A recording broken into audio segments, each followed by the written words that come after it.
This week, IssaMary shares her transformative journey through Reiki and shamanism. We delve into the power of energy work, shamanic healing, and soul retrieval, and discuss the importance of trusting the timing of your life and following your heart's calling. I'm your host, Tashankar, and you're listening to That Was the Moment I Wholeheartedly Embraced the Shamanic Path. My guest today is IssaMary. IssaMary is a shamanic practitioner, a Usui and Lightarian Reiki master, quantum healing master, and forgiveness therapist. Thank you so much for joining me today. I'm really happy to have you here. Oh, thank you so much for having me. I would love being here and sharing this beautiful wisdom or whatever might come, and with the hope that it will reach people, that when they hear it is the divine time, and for them, like, yes, I was needing this now in this moment because time is perfect. Yes, definitely. In saying that, do you want to tell us about what life was like before your moment? Well, I will start saying that I have more than one moment in my life. That would be the first. I have several ones. And in fact, having several moments in my life is actually what I believe that it makes us as humans. It really is forming us, is helping our becoming. Even if it's challenging, I call it the growing pains. I could refer to one moment that for me really changed my life, and one of them, but it would be when I decided to go into this path of shamanism and really, healing, but more even so, shamanism. It really, really changed because my life changed completely. It went like total twist when I decided to take that path. So what was life like before all of this? So how did it come about? Before everything, I used to work in corporate. I used to be the marketing manager in the multinational company, and normal, I would say, well, everything is normal, but I would have a very beautiful and fulfilled life and career and all of that. And then for me, it was a little bit like there have to be something more than this, and there has to be something more than this. And that's what it was like, that little thing start growing and growing. And the first thing that brought me to was healing. And for me was Reiki. Usui Reiki was the first thing that I started as a healer more than 20 years ago. But it was, once I started, it really changed everything because I started diving more into that and going more into this path of healing, energetics, and that brought me to shamanism. And it was migrating more and more and more from corporate to really seeing the balance and really seeing the beauty on both, and really seeing that you can actually mix both parts. You can mix like the traditional, and you can mix it, and they can really complement each other with all the holistic that are into the other side. I'm a Reiki practitioner and I love Reiki. How did Reiki find you? Because I believe it finds you, not you don't find Reiki. How did Reiki Absolutely. find you? And that you nail it there, because that's what I tell also to my students. I'm as a Reiki master, I can give trainings, I can teach people and initiate people and give them the attunements. And Reiki find you. It's not the other way around. When you are ready, Reiki will just and it was just like that. It was, oh my God, over 20 years ago. I was with a person, I think he was a channeler. This man will call himself, but for me, he was a channeler. And he told me, he said, "Oh, you're a healer." And I'm like, "Oh, thank you." And and I can see that what I can see for you is Reiki. That was the first time in my life that I've ever heard that word. And I'm like, "You, what? Reiki?" And I'm like, "I don't know what you're talking about. I didn't have a clue."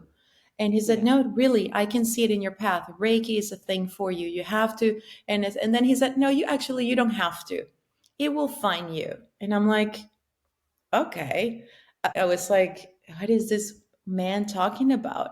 And then it came, people like, "Oh, you know what? I was in this thing in Reiki." And I was like, okay. And then another person, "Oh, I was in this training. Oh, I went to a session." And I'm like, what all of a sudden I start hearing about Reiki and I never heard about it. And then I thought, well, maybe I can find a master, like get someone that can teach me. And directly, boom, I found a master that could do the attunement for Reiki 1. And as soon as I did the attunement, I knew it was this wow. It was like a wow for me. I could see the difference that it made in myself. And then I thought, if this is, you can change. Really, because I would say energy is everything. Some people would think it's like I'm taking it too far, but I do believe that energy is everything. And with I Reiki, agree. you work with energy and you can shift the energy. When you shift your energy, you shift your life. It's like that. So that's how it started. Reiki found me more than 20 years ago when a medium or a channeler told me, "Oh, I see Reiki in your life." I was like, "Oh, and there you go." Yeah, That's 20 something amazing. years after, yeah, teaching it. Reiki's a little hard for me to explain to some people because they're like, huh? Yep, energy comes out of your palms. They don't understand. And I was also in a corporate background when Reiki found me. I was working in investment management, and I just remember like, thinking, like trying to tell people about it, and they were like, I think you need to lay off whatever drugs you're taking. I was like, no, I'm serious. It's amazing. And, you have to try it. Um, was this easy for you to learn and accept, or did it just make sense? Like an inner knowing of sense? It was, so for me, yes, I've been spiritual all my life, so it's not something that in that sense I didn't have that resistant within myself. It was more so difficult to explain what Reiki is 20 something years ago when I started Mm-hmm. than Yeah. now, because people nowadays has so much more awareness about energy, Yeah. and really they have so much more awareness about energy being a part of everything. And when people tell me, when people give me that look, that the eyes get like two plates and they're like, "You do what?" Then I just go and say, well, it's quantum physics. Everything is energy. And I go like with people that is really, left brain, and that they just really logical and they want explanations for everything. I go back into that and say, well, how do you really explain that quantum physics? How would you explain all that field? It is energy. Energy exists. It's not rainbows and unicorns and this chalala thing. It does exist and it's proof. Yeah. It is being proved. So then Yeah. when you give people those facts, that it's they realize that it's their own belief what is getting in their way, because it's a fact. Energy exists, energy works. Reiki was the key that opened the door for me, that is the path that I walk today. And that was open, fully open with Reiki. I did Reiki and I was super passionate about it. I did several, like a couple of years just with level 1. I think 2 years with level 1, and then I said no, I'm ready to level 2. And then I did the level 2, and that I did all the like that with Reiki, and then that brought me to, oh, actually there's other varieties of Reiki. You have Karuna Reiki, you have Lyterian Reiki. And I said, oh, I'm feeling also inclined to learn that. And I did learn that too. And then I'll just keep adding things to my medicine bundle, like I like to call it. And that was just more and putting more and more things, but everything actually kind of fall into place. Things found me. I start having this like, oh, it would be really nice to keep learning, and bump, they will, like the orienters will come up and say, oh, wow, there's another, oh, I can learn also this Reiki. Okay. And poof. And then, oh, I do crystal healing. And I say, oh, it will be awesome to do, really learn about it. And poof, it will just come. It's just, there's always alignment between the things, and it's just happened. But it happens because you are in full alignment with your soul mission and your calling. You're not denying it. You're embracing it. You don't run away. You face it. And you are also uh, looking for it, because I think if that happened like 3, 4, 5 years ago, you might not have been in that space of mind, to be open and willing to try it. Timing is everything. And I remember my brother having a Reiki treatment to help his back maybe 20 years ago, and I actually at that point was like, oh, how woo woo, I thought it was so woo woo. On 15 years later, and I discovered how amazing Reiki. But at that time, that was never going to be, it wasn't right for me at that path, because I still had so much healing and so much other stuff I had to do before to be ready Yeah. to receive the Reiki, if that makes sense. Yeah, yeah, it's about timing. Not only about, like I said at the beginning, time is perfect. It have to be time for you to be ready to receive. And sometimes it's what I have encountered with different clients, sometimes, especially with those who are very logical and I would just say left brain, that they need an explanation for everything. Everything needs to make sense from a mental level. Then for them, sometimes it happened, they have looked for solutions or they have looked for assistance in conventional and traditional paths or ways, and they haven't found it there. And then they get to a point, it's like, okay, I have tried everything on, or a lot of things on that traditional side of things. Let me just explore something else because this is really not cutting it for me. And then they open to this other holistic or different approach. I would say just holistic approach that embrace other aspects. Because I'm not saying that the traditional medicine or the traditional healing, it's there for a reason. It's wonderful and it can really, Mm-hmm. really help and assist people. But sometimes you need more than that. It's holistic because we are multidimensional beings. We have multifacets. So to just believe that you can address everything just with one side, it's you're not seeing the full picture.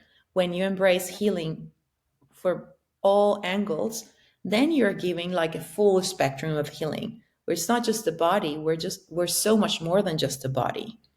And with Yes. Reiki, shamanism, with that, we are addressing all those other parts. There's not just the physicality. Okay, so take me to your moment now.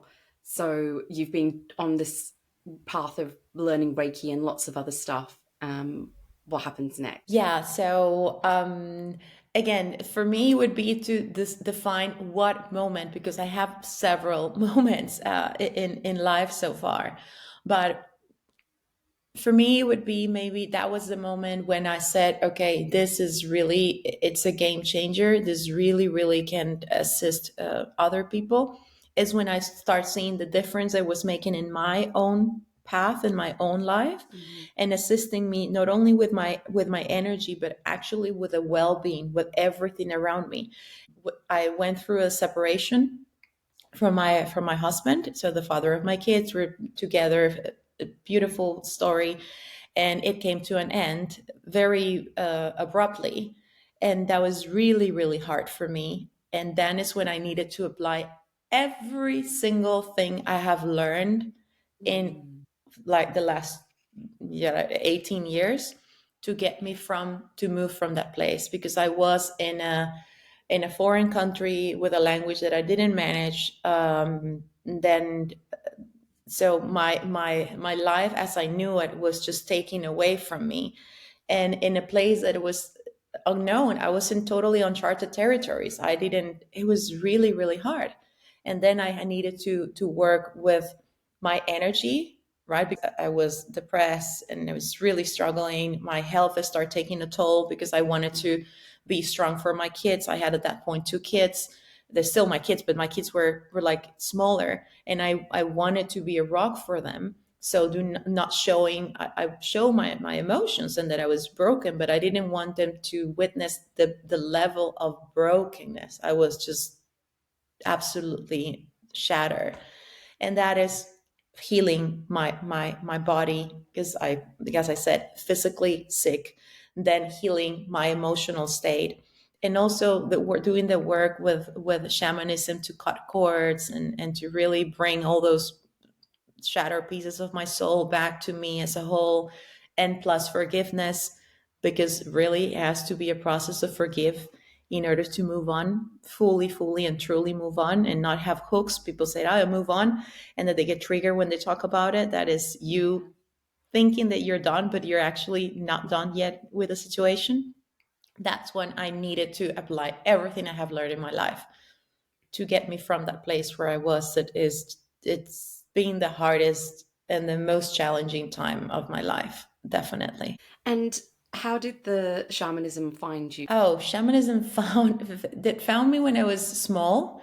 I didn't know then, right, that it was finding me. I received my necklace. I have a necklace that I use in ceremony still today when I'm in ceremony. When I was around 7 years old, and in the Amazon, and it was a gift. I was given that by a men in the Amazon, and for me it was like a beautiful necklace. But then I didn't understand the medicine that that necklace carried, and the meaning that it was that for me. As I see it today, it was an initiation. It was giving me something that he could see in me that I was not able to see at that time. But really full with 2 feet, because that's something that you have to embrace. You cannot embrace shamanism halfway. There is not halfway in shamanism. Shamanism, either you're fully in or you're out. That's how in my experience, and that's what I believe, that's how it goes. So for me to fully accept, that was a different story, because there was a lot of when you say that people put the two plates, like the eyes, like woo, that's woo woo when you said Reiki. Well, that's next level woo woo when you tell people that you're a shaman. And to be absolutely fine with that, when I tell people, oh, what do you do? And I'm a shaman. And I am totally, not always, but expect the whoa, whoa, or the eyes, or, and it changed my life, because now I am able to see what you cannot see with your physical eyes. That's the best way that I can describe shamanism. Shamanism take me to places that I could not access in any other possible way. It would not be possible to access other realms, other dimensions, other state of conscious. I would not be able without shamanism to do that. And shamanism taught me and gave me the tools to do that things.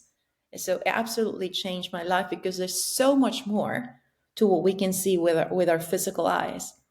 There is another world out there, another one, absolutely fully complete world beneath or through the veils of that you can access with shamanism. And so, did you find someone that was, I guess, training you through all of this? Yeah. Yes. Yes, I have had more than one teacher, or maestro, as you call them. I can share a little bit how it was for me when I truly, especially with plant medicine, I was working already with energy and doing all of this, but really plant medicine found me 10 years ago, a little bit over 10 years ago. And I was in a ceremony working with plant medicine. I was working with a master plant that is called ayahuasca. And I was working with ayahuasca. And that when I received a clear message that this was a path for me, that I was meant to be doing, fully stepping into this work. And I remember when Madrecita, I was in the ceremony and she told me, and I remember saying, I'm not sure if I want to step with 2 feet, because she told me, if you choose to say yes to this path, you have to step with both feet. There is no other way. Either you're 2 feet in or you're out. And that it would tell me that what it will require time, sacrifices, is that your life will change as you know it. I would lose people. There is a lot of things that was going to come in place if I said yes. And I remember telling her, I don't know. I have to think about it. I said that was I was like, this is a big deal. I cannot just tell you like, oh yeah, I'm going to do this. I didn't take it lightly. And when I came out of the ceremony the next day, I was talking with one of the maestros that I have, a beautiful, beautiful Chipiwo maestro. And I shared with him, and he said, well, you have to think. And he said, once you have seen, you cannot unseen, he told me. Mm-hmm. And it's true. Once you have seen, you cannot erase it. It's just there. And then he became my teacher, and then I have my maestro, and then I have another multiple maestros that I have in different lineages, because within shamanism you have different lineages. I am trained under the Shipibo lineage with a beautiful maestro, Don Roberto, and with him, Shipibo is a part of, for people that is not aware of the lineages, so they are in Peru, And I'm also from Peru and the Amazons. I'm also from Peru, also trained by the Incaqueros. They are in the highly in the mountains of the where Machu Picchu, and also trained under that lineage. I'm also trained under the shamanism, the lineage of the Sangomas. That's a shamanism in South Africa. I lived there and I trained also there for several years. I'm also trained as was a healer with a Hawaiian kahuna as a Ho'oponopono practitioner. And Ho'oponopono also, it's a way of the different path of healing that they use. So I have different there, I would say branches, but they're actually the name, it would be lineages. And every teacher I found, it started with a Shipibo shaman, and that brought me when I said yes to it, to Madrecita. She said, if you said yes, everything will fall into place, and everything fall into place afterwards. The teachers would just literally almost drop like in front of me. Literally, it was just no joke. It was incredible. I love that. So you've got so many different lineages, and but I'm guessing the kind of teachings all come from the same place of love and healing. For me, everything comes from the same, and you can use different labels for it. Mm-hmm. But for me, everything is, again, I'm going to talk about my beliefs, right? But everyone can use a different label. So you can call it source, you can call it God, you can call it great spirit, you can call it mother, father, God. It doesn't matter the label, The but name there's doesn't something matter. greater, than all of us. And from that greater, more than greater, that's what everything that I do comes from. And what, again, it's all about the other realms beside this physical 3D realm that we move in. There are many other realms, and what you do with shamanism is you move through these realms. And in shamanism, regardless if I'm working with what lineage, I'm always moving in another realm that is not this 3D physical that we are now interacting, you and me. You go to a different one through the Shipibo lineage or the Incaquero or the doesn't matter. There's so many other that I haven't been initiated in, but still you go to a different realm. So basically, yes, it's to access again other places that you're unable to access.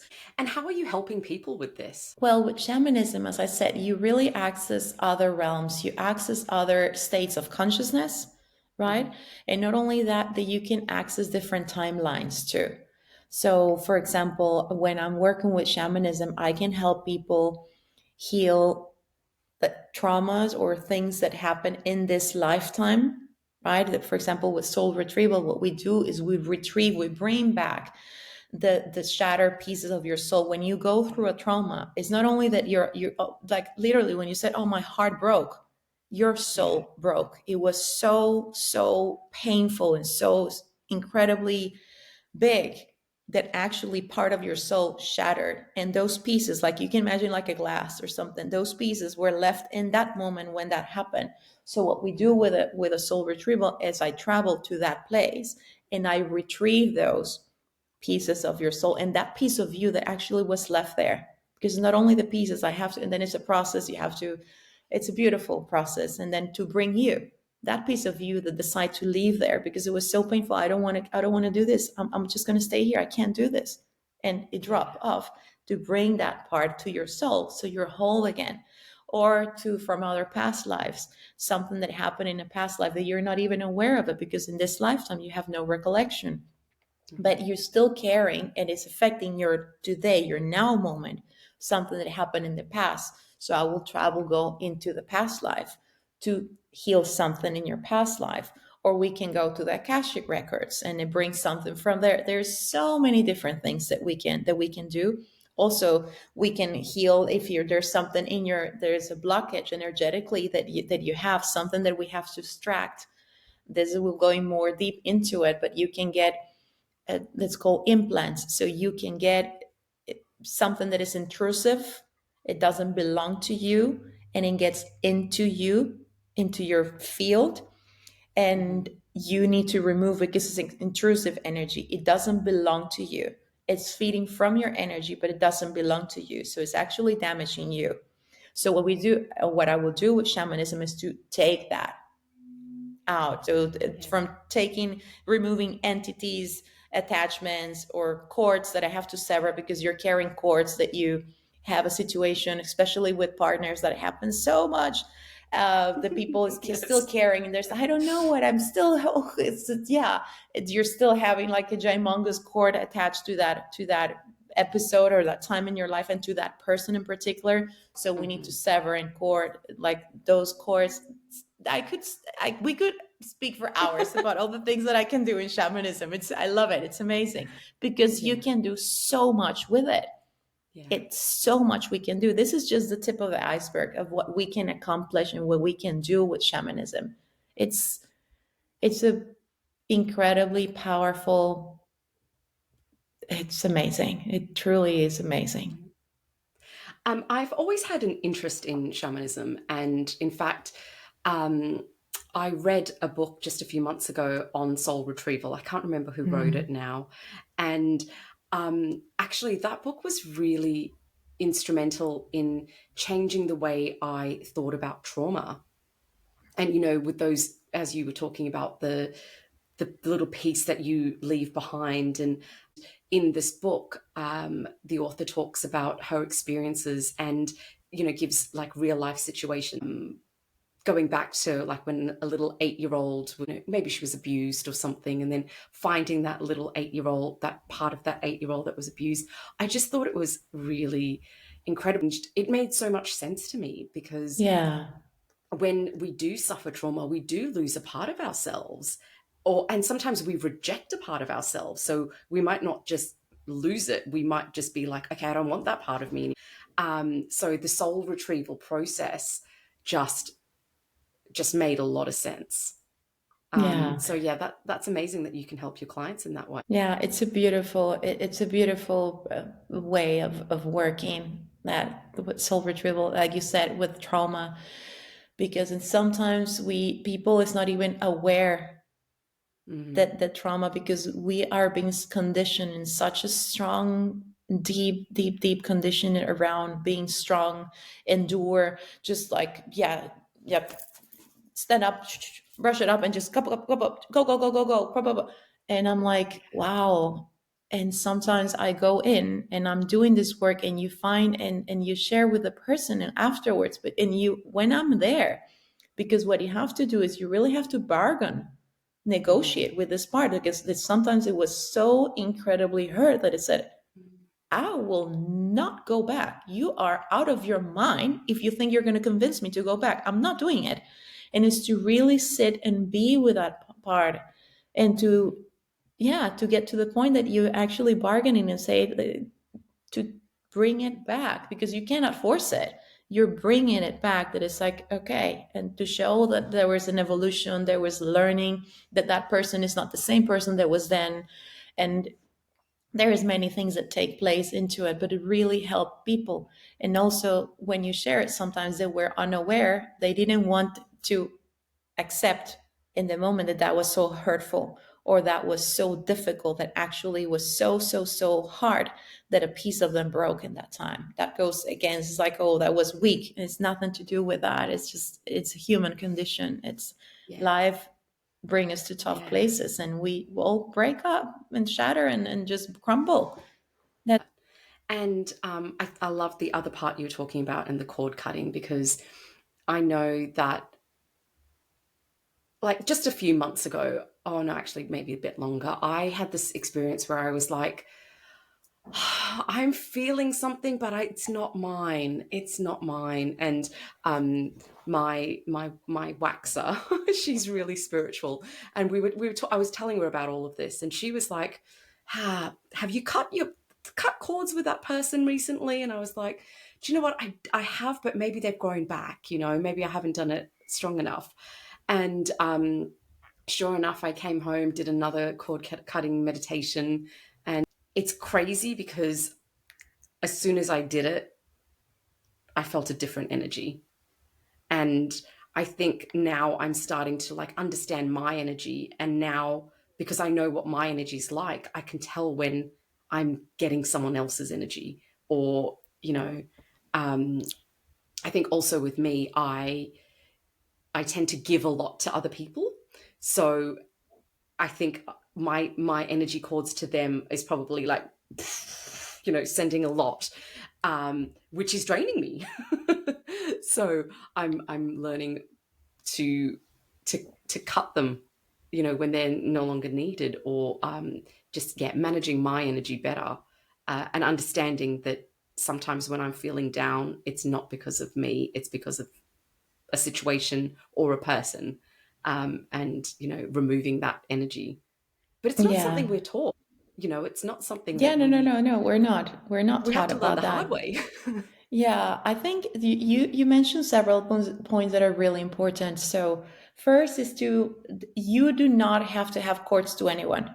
That's the first thing. You say, "Oh, I'm giving this court and woof because I'm giving them energy." No, you don't have to do that. It's your energy belongs to you and nothing, no one else but you, and you're sovereign of your own energy. So it's yours. It's not Yeah. about to be like a octopus like, blah, blah, blah, leaking or pipes leaking everywhere. That's not meant to be Yeah. that way. And another thing that what we work with these cords is, I would say, like when you finish a relationship, you need to sever cords. You need to separate. That doesn't mean sometimes what clients tell me like, oh no, but I don't want to cut the cords because it was so beautiful the time and I don't want to erase. You're not erasing what happened. You will have the beautiful memories, experiences, Mm-hmm. the everything that you learn, the wisdom, everything will stay. It's just that you're cutting that energy that it's keeping you and that person attached. Like you're still like this. And again, your energy belongs to you. You're not going to lose that person. That person is not going to die. It's going to disappear. Nothing bad like this. It's just that you will not be leaking energy anymore, Yeah. and vice versa, and that person will not be transferring and like passing, because it's like a actually it does this. So you're not going to be in that cycle anymore. You just break that. So you have your energy, you have owner that I have my energy and I'm owning my energy and I'm taking care of my own energy. And the other thing that is very important that you mentioned is, and I tell this to every single person, it's to protect your energy. Mm-hmm. You need to protect your energy always, always, not, oh, well, every single day you need to protect your energy. Because when you go out, and it's not only we're going out, we're constantly under input. There's input, and it could be through television, radio, internet, like social media, whatever. There's an input, and you have to be, again, there's good input and there's not so great input. But if you Yeah. have a place, if you have in place this protection, it doesn't matter. You are being protected from that negative, the lower vibrations, the lower energies, or that negative inputs, let's just call it that way, as to stay in the same idea. So protect your energy. It's your field. As I said, it's your energy. And it's the same as you do hygiene. I call it energetic hygiene. As you do hygiene for your physicality, your body, it's like, well, you're not going to go to, out and about. It's like, I haven't showered in a week, but oh, just go to a party. No, it's just because hygiene is the same. If you take care of your physical body, if you brush your teeth, like, yeah, you shower, wash your hair, you have to do the same with your energy. You have to cleanse your energy. You have to recharge you. You have to protect you. It's the same. Yeah. Treat your energy as you will treat your body. Just the same thing. It needs nurture, it needs care, it needs all of that, the same. Advice. That's amazing advice. Um, and so, what's life like for you now after that moment? Life now after that moment, it's so much richer. That's the first thing I would say. So much richer. I I see beauty in a way I was not able to see before. Mm-hmm. I have an awareness of everything that I didn't have before. I don't see myself as a separate entity for other, or as a separate thing. As I see myself as a continuation of everything around me. And that is, it's incredible, and it literally changed how you perceive life, because you're not one thing. I'm together with everything. I belong, and we're the same. It's just, we're the same. I'm an extension of all of the beauty that this planet is, and I'm a part of Yeah. it. and to really take, also not to take things for granted, because to see the yeah, that also you understand time differently with shamanism. Mm-hmm. So that it has definitely enriched my life in such multiple and beautiful ways. It's just been incredible, rewarding, and beautiful. And I'm so grateful, so grateful that I have had the chance to experience this in this lifetime. I'm so grateful. And even more so to being able to do this, my work, and to do this and assist people through this work. It's a privilege. Oh, that's amazing. And what advice would you give to someone? So, perhaps they've been hearing the calls of something, whether it's Reiki or, crystal healing or any, what advice do you give to people? I will give an advice to people regardless of what it is, the calling, and is, you have a compass that you were born with. Your inner guidance, it's your intuition, you have that within you. And you have the calling that comes from your heart. If it comes from your heart and your soul, if you feel it, really attend to it.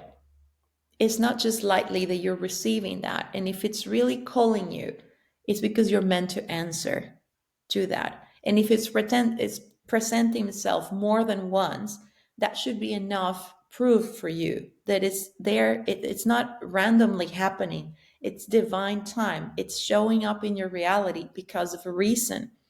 Just take and embrace it. And if you're I don't know, then I would say life is too short to not to try.